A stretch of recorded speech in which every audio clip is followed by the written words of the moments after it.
Okay, guys, we start with our new lecture is edema. We did previously anaphylaxis and other disease conditions like stress, shock, and critical conditions in nursing.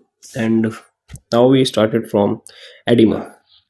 So हम इसमें बहुत सारी चीज़ और भी पढ़ेंगे जैसे understanding of acid base imbalance and acid base disorders electrolytes imbalance and many more things have done in this lecture. So be prepared and prepare for preparing notes and learn something new. Okay, तो सबसे पहले heading डाल लो oedema. Oedema तो लिखो oedema refers to excess fluid in the body tissue, mainly in the ECF, extracellular fluid, and may also present in ICF, intracellular fluid. Okay, so oedema क्या करता है? Excess refer to excess fluid in the body tissue. Excess fluid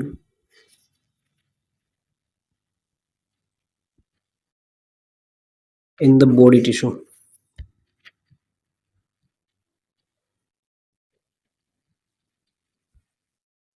Okay, and mainly in the ECF.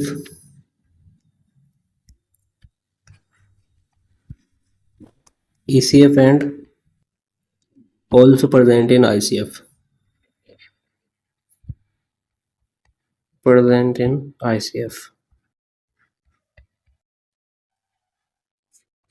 ECF पता है आपको, ICF पता है, अभी बताया मैंने. And it is an accumulation of fluid in interstitial space. Also यहाँ पे क्या होता है? Accumulation of fluid हो जाता है.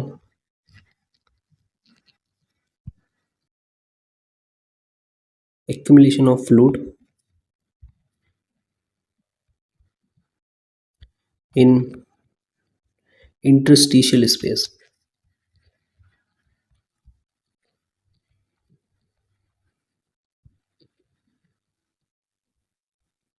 Okay. Generalized edema is called anasarca.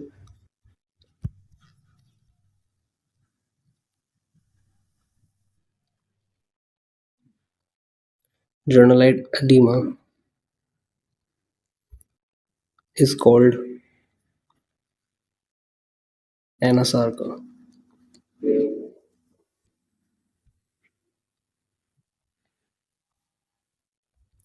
Done. अब now we have grading of edema पढ़ते हैं. सो कौन कौन से ग्रेड में किस किस टाइप के एडिमा आते हैं. सो हेडिंग डाल लो भाई, ग्रेडिंग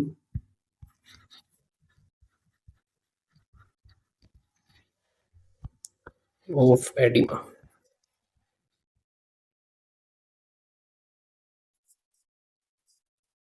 डन. विक. इफ 0+ आता है तो ये होता है हमारा नो पिटिंग एडिमा.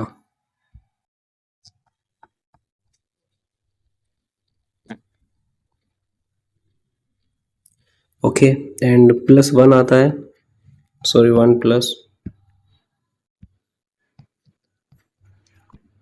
ये होता है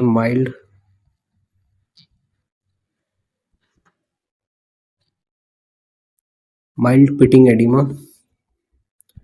या इसको बोलते हैं 2 mm डिप्रेशन. डन.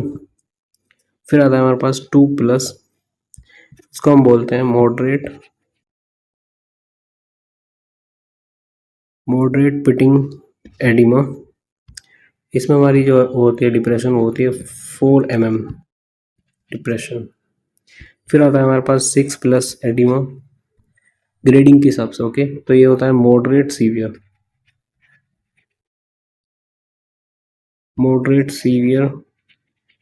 इसमें होती है 6 mm depression. Okay, now we have 4+, that is severe pitting edema.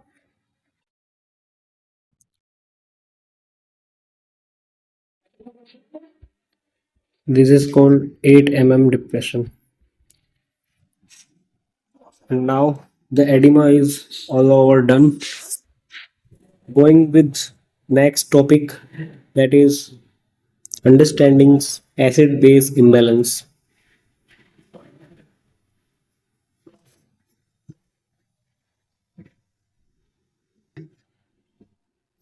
Acid base imbalance.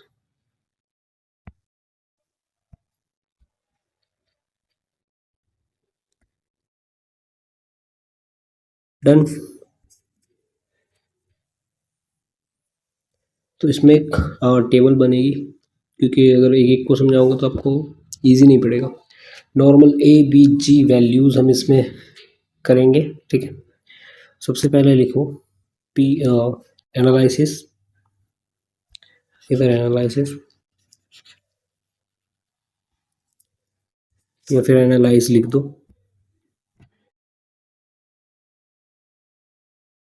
Okay, and normal value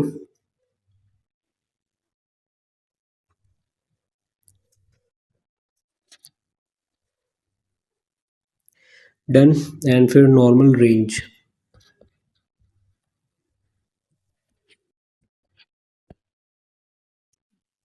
okay, now we have pH value.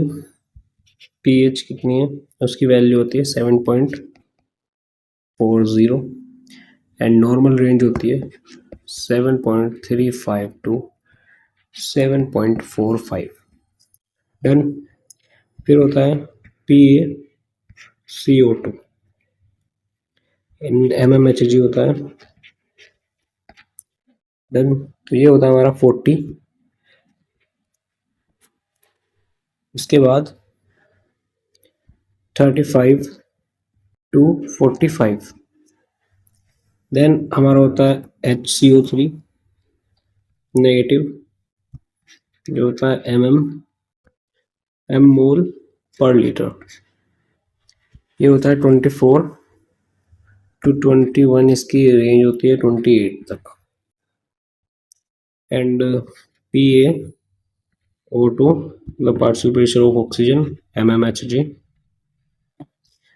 Ji consider करते हैं। ये होती है 100 वैल्यू इसकी, और नॉर्मल होती है 80 to 100। डन। यहाँ पे हमारा ये interpretation of A B ji values करते हैं हम।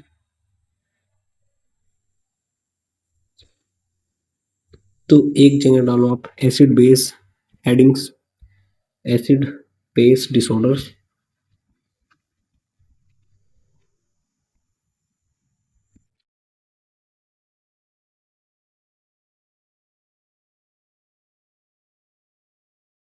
ओके, फिर आप पीएच डाल दो। उसके बाद primary change,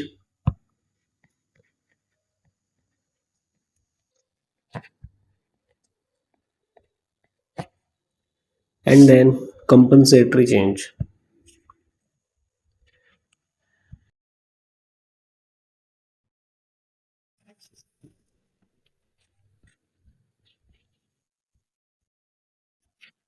done. Now we have metabolic acidosis. If metabolic acidosis disorder है तो उसकी क्या क्या पीएच होंगी, एंड प्राइमरी चेंज क्या होगा, और कंपनसेटरी चेंज क्या क्या होगा, इससे बात करते हैं। सबसे पहले मेटाबॉलिक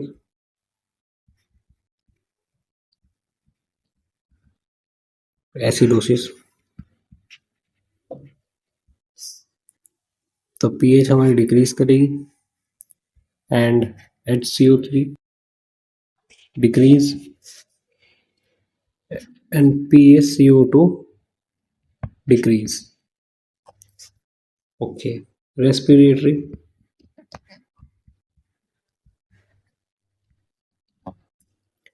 एसिडोसिस, तो इसमें भी डिक्रीज करेगी पीएच, इसमें PaCO2 इंक्रीज हो जाएगा,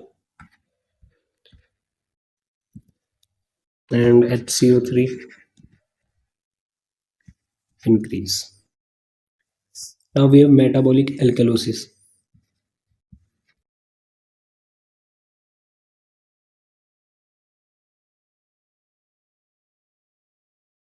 Metabolic alkalosis is increase pH and increase HCO3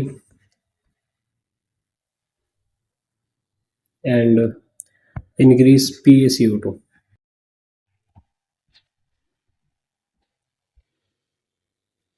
And respiratory alkalosis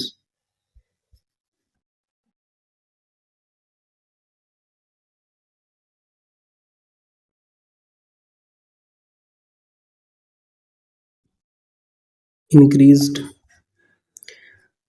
pH and partial pressure of CO2 भी increase नहीं होगा इसमें, और उसके बाद HCO3 भी डिक्रीज रहेगा। डन। तो ये वैल्यूज आपने कुछ लिख ली होंगी। Now we have causes of other acid base disorders. तो इसके बाद कॉजेज की बात कर लेते हैं।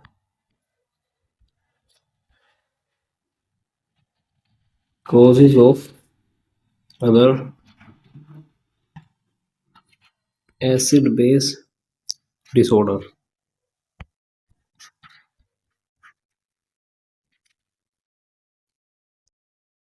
Okay, done. Firstly metabolic acidosis and metabolic alkalosis and respiratory acidosis and respiratory alkalosis, इन चारों के कॉजेज में एक साथ लिखवा देता हूँ आपको, या फिर अलग अलग लिखवाऊँ? चलो अलग अलग लिख देते हैं। सबसे पहले मेटाबॉलिक एसिडोसिस। ओके, ACID, इससे समझ जाना आप एसिडोसिस। फिर इसके बाद है मेटाबॉलिक एल्कलोसिस, ALKA, इससे एल्कलोसिस समझ जाना। ठीक है, लिखने में टाइम वेस्ट नहीं करना चाहिए हमको, बस रिवीजन करना है ना। Respiratory acidosis and respiratory alkalosis. Done. सबसे पहले एसिडोसिस में कौन कौन से कॉजेज आते हैं इन पर बात करते हैं। जैसे GI loss of HCO3, diarrhoea और फिस्टुला, ये सब। Diarrhoea, fistula, cholera and renal loss of HCO3, पैनकेराटाइसिस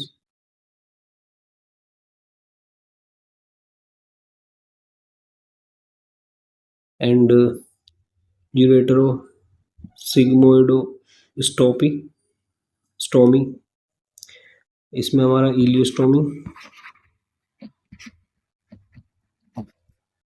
fluid loss and lactic acidosis, alcoholic ketoacidosis, ये सब डिसऑर्डर्स आते हैं इसमें। मेनली तो ये आता है। इसमें हम लिख सकते हैं वोमिटिंग या gastric suction.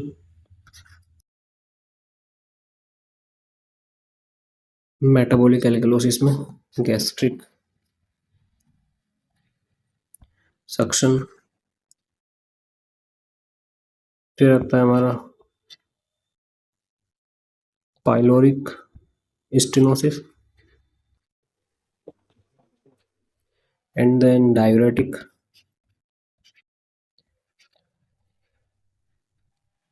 And Conn syndrome,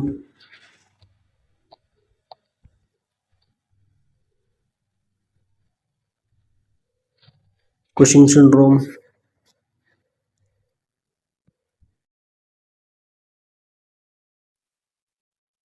okay, Bartter syndrome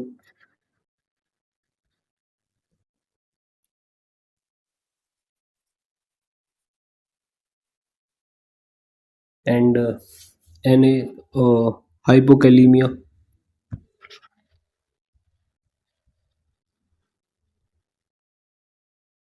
These are the acid-based disorders like metabolic alkalosis disorders and respiratories में हम बात करेंगे asthma, COPD, chronic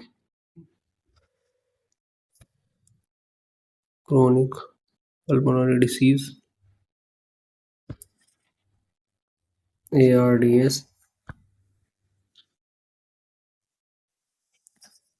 obesity and myasthenia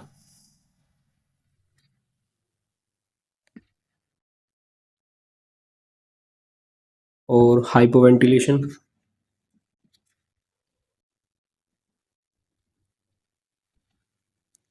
Done. Pulmonary edema.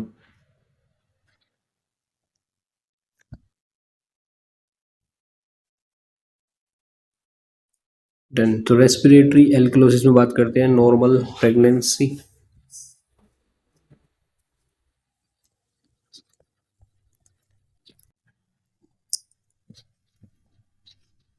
High altitude residence and CHF and hepatic failure.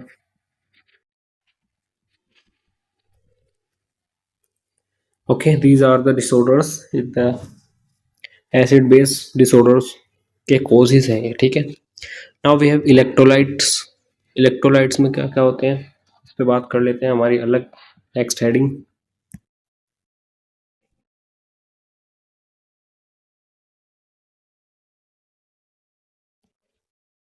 Electrolytes, okay. तो electrolyte normal range functions and deficit lead to और excess leads to, ये सब बात करेंगे। तो सबसे पहले सोडियम की बात कर लेते हैं।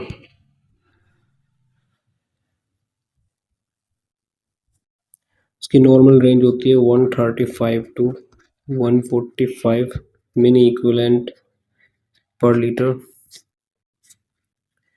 और इसमें फंक्शंस हमारे ऑस्मोटिक बैलेंस मेंटेनेंस होता है, regulation of acid base balance होता है, नॉर्मल मसल इरिटेबिलिटी होता है and irritates and maintain heart beat. तो ये सब इस चप को मेंटेन करता है, ये सब इसके फंक्शंस हो गए हैं। डन। एंड फिर हमारा deficit leads to hyponatraemia and excess lead to hypernatraemia. ये कॉजेज हो जाएंगे लो सोडियम कंजप्शन, अगर हाइपोनेट्रीमिया है तो कॉजेज हो जाएंगे low sodium consumption, increase loss of sodium, over hydration, use of diuretics and increase ADH hormone. And अगर hypernatraemia है तो कॉजेज हो जाएंगे dehydration, diabetes insipidus, Cushing syndrome and hyper aldosterone. Okay, now we have potassium.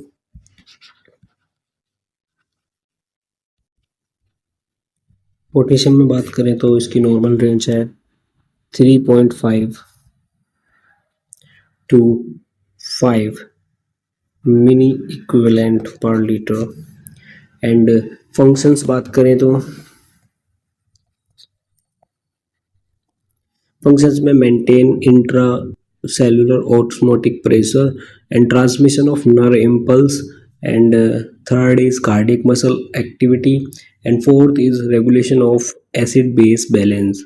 And इसमें भी हमारे अगर deficit हो जाता है तो हाइपोकैलीमिया हो जाता है, that is causes by Cushing syndrome, prolong cortisone use and diuretics, diarrhoea, vomiting. And sign and symptoms आते हैं fatigue, confusion, cramps, paralysis and muscle weakness.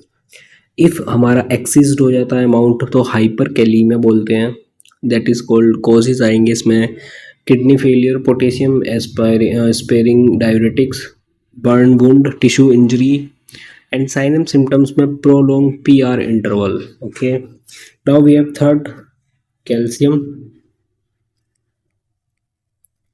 and in calcium 8.5 to 10.5, इनकी रेंज याद करनी बहुत ही ज़्यादा ज़रूरी है, mg/dl। ओके, एंड फंक्शंस की बात करें तो development of bones and teeth and nerve impulse transmissions and important role in muscle contraction। Okay, and अगर डेफिसिट हो जाता है तो हाइपोकैल्सीमिया होता है, that is causes by deficiency of vitamin D and hypoparathyroidism। Okay, and अगर axes हो जाता है तो हाइपर कैल्सीमिया होता है, causes by bone cancer, hyper parathyroidism, and hyperthyroidism, and uh, hypervitaminosis D. Okay. Sign and symptoms की बात करें, अगर हाइपर कैल्सीमिया है तो साइन एंड सिम्टम्स आएंगे excess urination, dehydration, dehydration and nausea, vomiting, muscle cramps and weakness. And if hypocalcaemia है तो sign and symptoms आएंगे tetany, positive Chavstek sign and positive transducer sign, cramps, neuromuscular irritability, numbness, spasm, convulsion, seizures. Okay, now we have next hemorrhage. Our next topic is hemorrhage.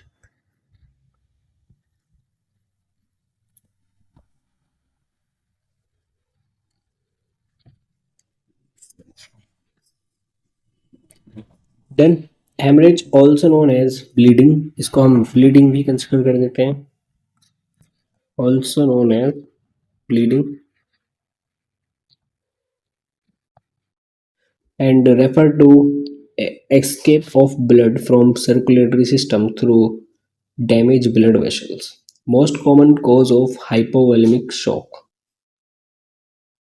Most common cause of hypovolemic shock.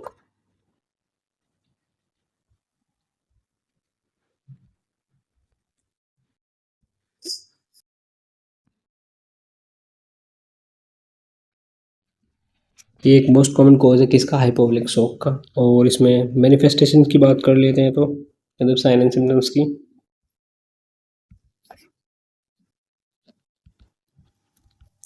तो इसमें आते हैं हमारे cool and moist skin, cool and moist skin, and fall in BP, tachycardia, increase capillary refill time, and decrease urinary output. So these are the sign and symptoms.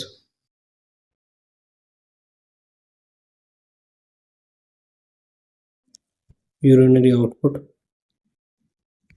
Decrease हो जाता है और tachycardia हो जाता है. these are the sign and symptoms. And management की बात करें तो control of external haemorrhage, direct pressure over bleeding area.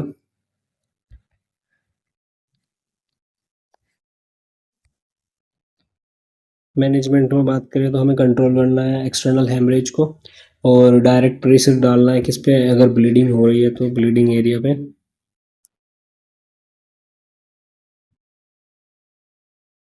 Pressure डालना है. And injured part is elevated to arrest venous and capillary bleeding. Okay.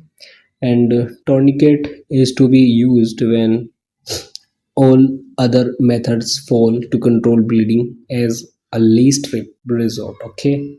Control of internal bleeding, fluid and blood volume replacement provide करना है. Packed RBC is administered in case of severe blood loss. Okay.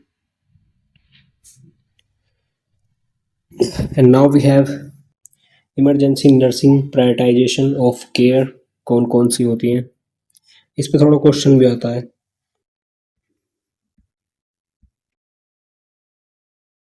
Emergency nursing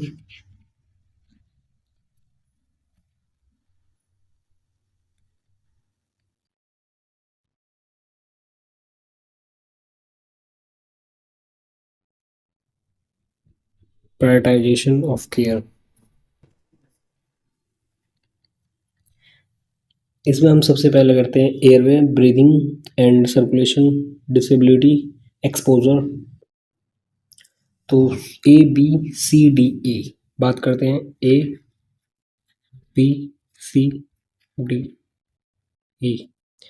तो ए से airway and airway with cervical spine protection.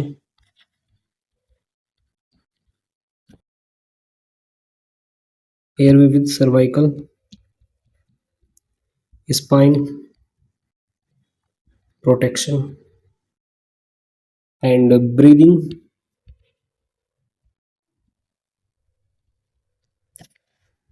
and ventilation.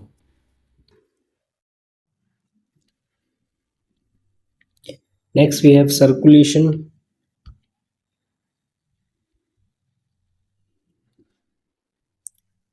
with hemorrhage control.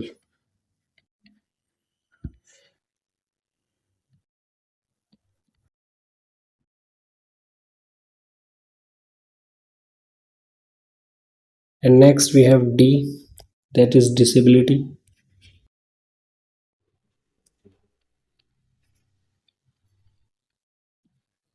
and E for exposure, event and hypothermia.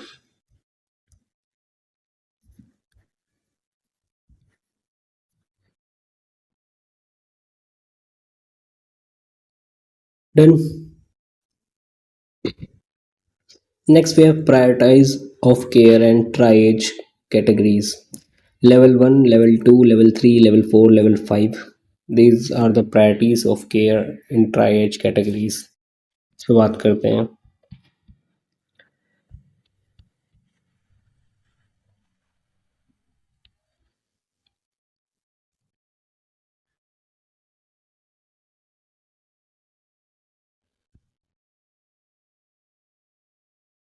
Triage categories.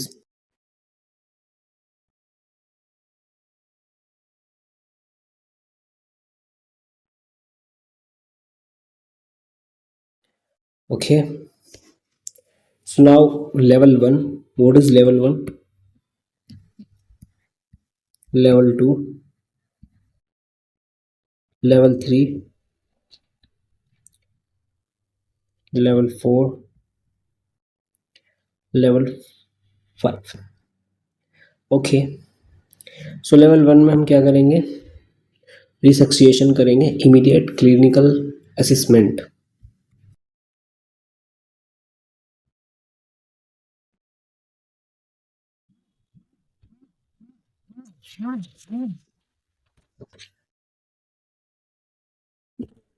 रिसक्सिएशन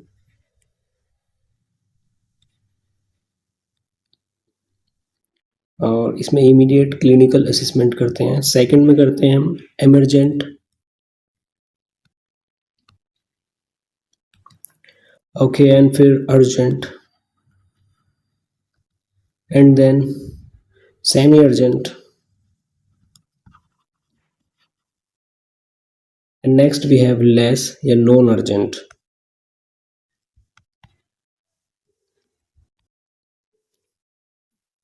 Okay, the patient who has been resuscitated at risk for another episode of cardiac arrest, and orogastric tube is inserted it if Balisker's skull fracture is expected.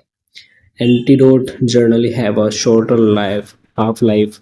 Repeated dosing is often necessary. Compartment syndrome is a painful, limb-threatening event. Do not elevate limb above the level of heart. Emergency physectomy is often required.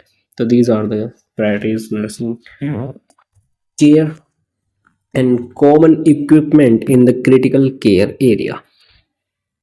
तो इस पे बात कर लेते हैं. Common equipment कौन कौन से होते हैं. सबसे पहला आता है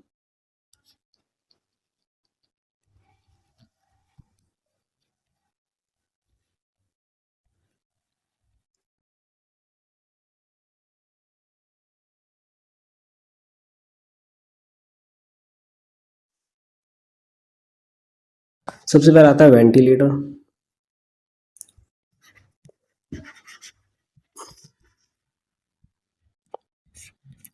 वेंटिलेटर क्या है? It is a machine design to provide artificial respiration to patients who are unable to breathe themselves. Okay,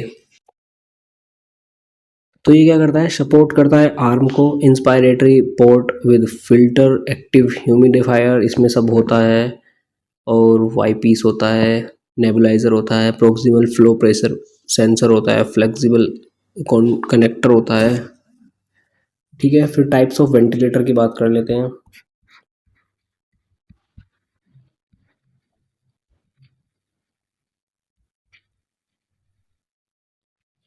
types of ventilator में हमारे पास आते हैं transport ventilator, incentive care ventilator and नियोलेटर वेंटिलेटर.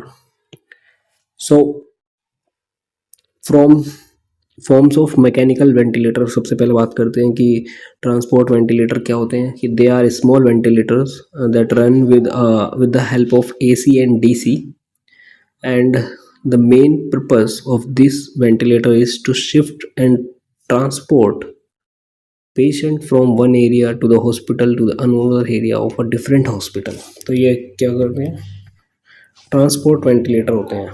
फर्स्ट कौन सा होता है, transport ventilators। Next we have intensive care ventilators, and third one is neonatal ventilators। तो सबसे पहले क्या आता है इंटेंसिव केयर वेंटिलेटर में, they are large sophisticated equipment and with greater control over parameters। And third one is neonatal ventilators. These are the ventilators designed for small patterns babies to provide precise amount, volume, pressure, etc. as needed by the baby। And forms of mechanical ventilators like positive pressure ventilator, negative pressure ventilator, high frequency oscillatory ventilators, and terminologies related to ventilators like FiO2 मतलब friction fraction of inspired oxygen। So tidal volume ये मैंने आपको बताया था, ठीक है, volume of air delivered to patient during each breath. Then we have respiratory rate, a frequency, normal number of breath per minute, and minute volume, total volume of air moved into the lungs in a minute, and exhale tidal volume, volume of air coming out of patient's lungs during exhalation, and PEEP यानी कि positive and expiratory pressure, positive pressure maintained in the airway at the end of expiration। and modes of ventilation क्या होते हैं, volume mode, that is CMV, controlled mandatory ventilation। So ventilators deliver set number of breath at a set volume which is independent of patient's effort। And फिर हमारे पास आता है ACV, assist control ventilation, जिसमें कि हमारे pre set number of breath and pre set volume होता है। फिर आता है हमारे पास SIMV, that is synchronized intermittent mandatory ventilator। In this mode there are the mandatory breath as well as spontaneous breath ventilators provide preset number of breath with preset volume। now we have pressure modes, continuous positive airway pressure, CPAP जिसे हम बोलते हैं, okay. इसमें क्या होता है, positive air pressure is applied throughout the respiratory cycle of a spontaneous breathing pattern. Now we have defibrillators. What is defibrillator, आपने movies में देखा होगा कि डिफिब्रिलेटर को या पेशेंट लास्ट उसको होता है कि बत्ती से चली जाती है ना ये वाली, तो उसको डिफिब्रिलेटर से झटके दिए जाते हैं, ओके। सो इसकी हेडिंग डाल लीजिए defibrillator.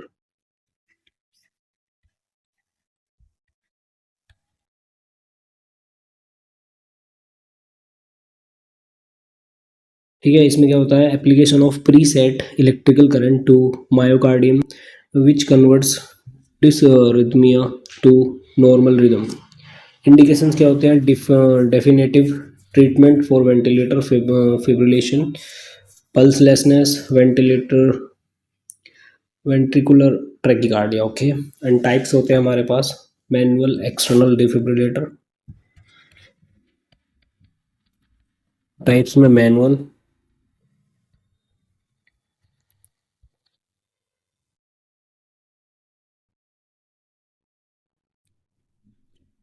External defibrillator.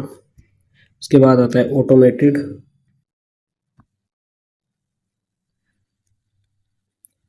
external defibrillator। Now we have implantable cardiac defibrillator।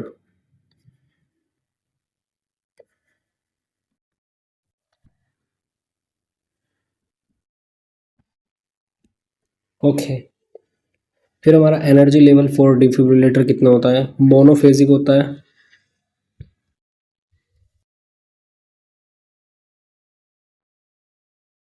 And biphasic होता है।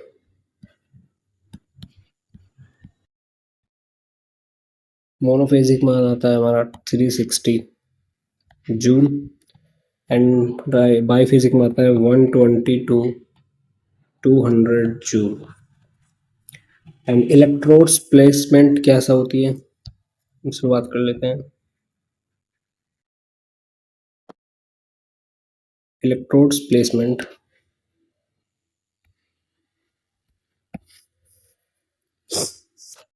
एक होता है एंटेरो एपिकल एंड एक होता है एंटेरो पोस्टीरियर।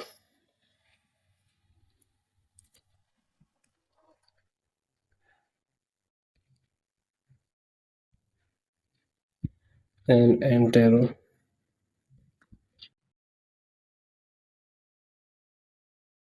तो इसमें क्या होता है, इसमें क्या होता है, एंटेरोपिकल में वन पैड या pedal is placed on the right of the sternum just below the clavicle, and other is centered lateral of the normal cardiac apex. It is mid-axillary line V5 to V6, and anteroposterior the post anterior pad या pedal is placed over the precordium or apex, and the posterior pad या pedal is placed on the back of the left or right infracapsular region. Okay.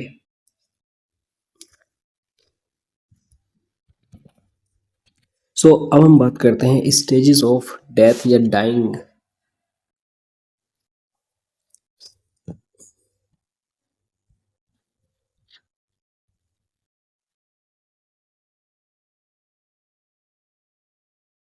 Death and dying.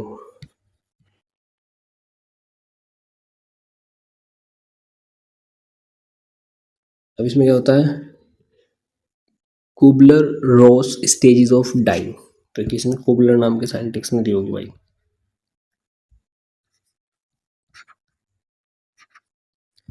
Kübler Ross stages of dying. इसमें क्या होता है, stages होती है, stages होती है डबडा, आपने पढ़ा होगा, साइकेट्रिक में भी आप पढ़ोगे इसको। Stages like D A, that is first stage is denial and anger and bargaining